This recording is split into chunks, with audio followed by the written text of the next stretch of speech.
بسم اللہ الرحمن الرحیم۔ اللہ تعالی فرماتا ہے فَاسْأَلُوا أَهْلَ الذِّكْرِ إِن كُنتُمْ لَا تَعْلَمُونَ۔ ترجمہ کنز الایمان، اے لوگو علم والوں سے پوچھو اگر تمہیں علم نہیں۔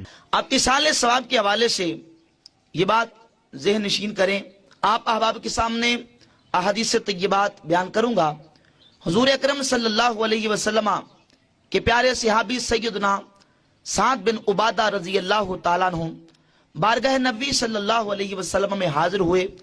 امام ابو داؤد سلیمان بن اشعث سجستانی رحمہ اللہ نے اپنی کتاب سنن ابی داؤد کی جلد نمبر 2 صفحہ نمبر 243 پہ اس حدیث کو بیان کیا۔ عن سعد بن عبادہ تھا انہو قال یا رسول اللہ صلی اللہ علیہ وسلم ان ام سعد ماتت، حضور کی بارگاہ میں عرض کی آقا سعد کی والدہ وصال کر گئی، ان کا انتقال ہو گیا۔ فَأَيُّ الصَّدَقَةِ أَفْضَلُ، آقا سعد کی ماں کے لیے کون سا صدقہ افضل ہے؟ تو حضور اکرم صلی اللہ علیہ وسلم نے فرمایا الماء، پانی۔ کون سا صدقہ؟ پانی۔ فَحَافَرَ بِئْرًا، تو سعد بن عبادہ نے کنواں کھدوایا۔ وَقَالَ هَذِهِ لِأُمِّ سعد، کنواں کھدوانے کے بعد سعد بن عبادہ نے یہ اعلان کر دیا کہ اے مدینہ طیبہ کے رہنے والے لوگوں، یہ جو کنواں سعد نے کھدوایا ہے هَذِهِ لِأُمِّ سعد، یہ کنواں سعد کی ماں کے اصال ثواب کے لیے ہے۔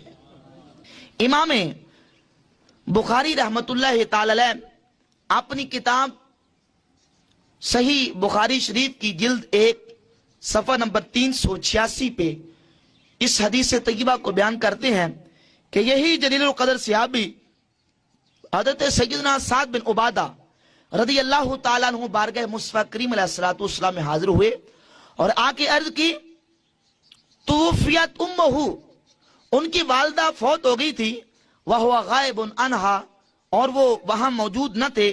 جب واپس آئے آ کے سیدھا حضور کی بارگاہ میں پہنچے، نبی پاک علیہ السلام کی بارگاہ میں عرض کی یا رسول اللہ صلی اللہ علیہ وسلم ان امی توفیت وانا غائب عنہا اینفعها شیء ان تصدقت به عنہا، آقا میری والدہ فوت ہوگی، میں غائب تھا، میں اس مقام پہ موجود نہ تھا، اگر میں ان کے لیے کوئی چیز صدقہ کروں تو کیا میرے صدقہ کرنے سے انہیں کوئی فائدہ ہوگا؟ تو حضور اکرم صلی اللہ علیہ وسلم نے فرمایا نعم، ہاں فائدہ ہوگا۔ تو حضرت سعد بن عبادہ نے حضور کی بارگاہ میں عرض کی آقا انی اشہدو کا، اے اللہ کے پیارے حبیب میں آپ کو گواہ بنا کے کہتا ہوں ان حائط المخراف صدقۃ علیہا، میرا یہ باغ مخراف نامی باغ جس کا نام مخراف باغ ہے، اس باغ کو میں اپنی ماں کے اصال ثواب کے لیے صدقہ کرتا ہوں۔ تو صحیح بخاری شریف کی پہلی جلد صفحہ نمبر 250 پہ یہ حدیث طیبہ امام بخاری رحمت اللہ تعالی علیہ نے ذکر فرمائی۔ حضور اکرم صلی اللہ علیہ وسلم کی بارگاہ والا صفات میں قبیلہ جہینہ سے ایک عورت بارگاہ نبی صلی اللہ علیہ وسلم میں حاضر ہوئی اور آ کے عرض کی ان امی نظرت ان تحجا فلم تحجا حتی ماتت، آقا میری والدہ نے نظر مانی تھی کہ میں حج کروں گی، لیکن حج کرنے سے پہلے میری والدہ وصال کر گئی، میری والدہ فوت ہو گئی، تو آقا افا احجو عنہا، کیا میں ان کی طرف سے حج کروں تو میرے حج کرنے سے انہیں کوئی فائدہ ہوگا، انہیں کوئی نفع ہوگا؟ تو فرمایا حجی عنہا، ہاں تو اپنی والدہ کی طرف سے حج کر، اپنی والدہ کی طرف سے کیا کر؟ حج کر۔ ارأیتی لو کانا علی امی کی دین اکنتی قاضیہ، فرمایا کیا تو دیکھتی نہیں اگر تیری ماں پر کوئی قرض ہوتا تو تو اگر اپنی ماں کا وہ قرضہ ادا کر دیتی تو قرضہ ادا ہو جاتا؟ عرض کی آقا ہو جاتا۔ فرمایا اقض اللہ फल्लाहु हक़्क़ु बिल वफा, फिर अल्लाह का कर्जा भी अदा करो। अल्लाह करीम जल्ला शानहू ज्यादा हकदार है कि उसका कर्जा अदा कर दिया जाए। सुन्ने अबी दाऊद की जिल्द नंबर 2 सफर नंबर 244 पे सैयदना अबू हुरैरा रज़ी अल्लाह ताला अन्हु से एक रिवायत मौजूद है। सैयदना अबू हुरैरा रज़ी अल्लाह ताला अन्हु अपने साथियों को हुक्म देते हैं कि तुम जा रहे हो मस्जिद अशार की तरफ। फरमाया कि जब मस्जिद अशार जाओ तो वहां जाके 2 या 4 रकत नमाज अदा करना। क्या अदा करना? 2 या 4 रकत नमाज अदा करना।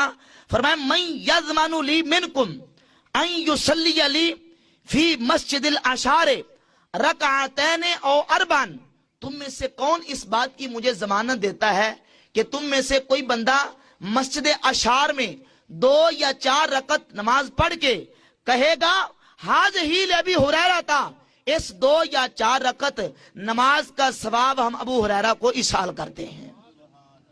तो पता चला ये नमाज इबादत बदनी है और इसका इसाल भी क्या है? जायज है। इख्तिसारन मैं दलाल अर्ज किए जा रहा हूं।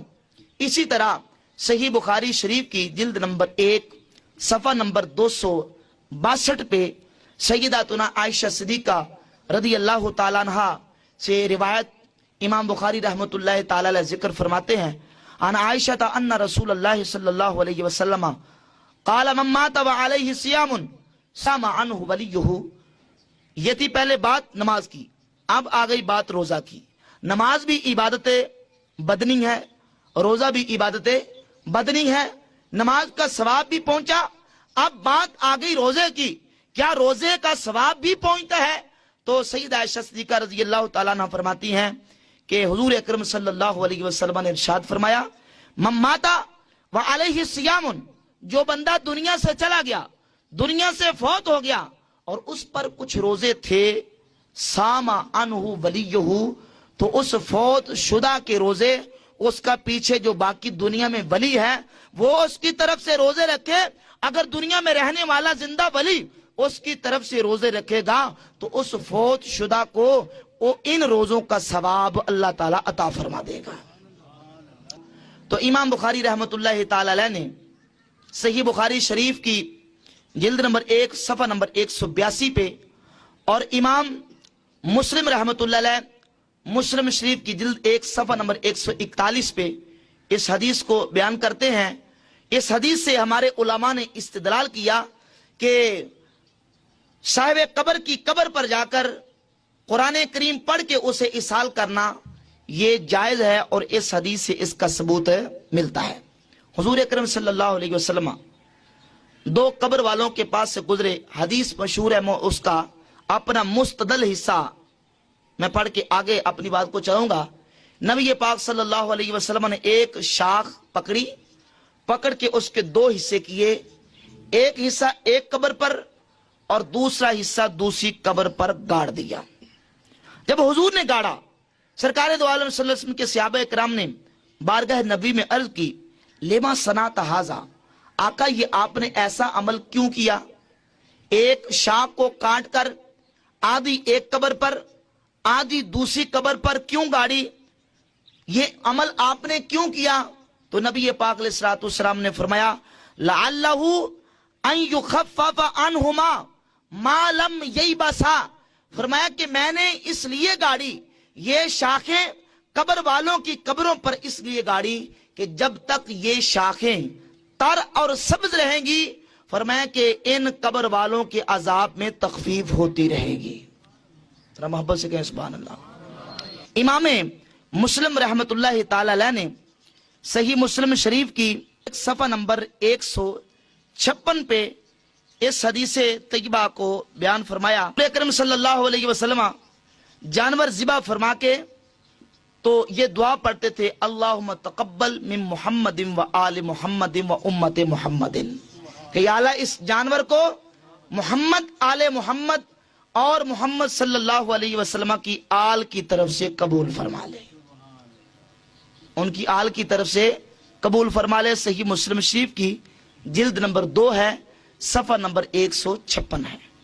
تو اس حدیث طیبہ سے یہ بات بھی پتہ چلی کہ نبی پاک صلی اللہ علیہ وسلم نے خود اپنے گزر گئے مومنین کے لیے اور آنے والی امت کے لیے بھی نبی پاک صلی اللہ علیہ وسلم نے ثواب کا ایصال فرمایا ہے۔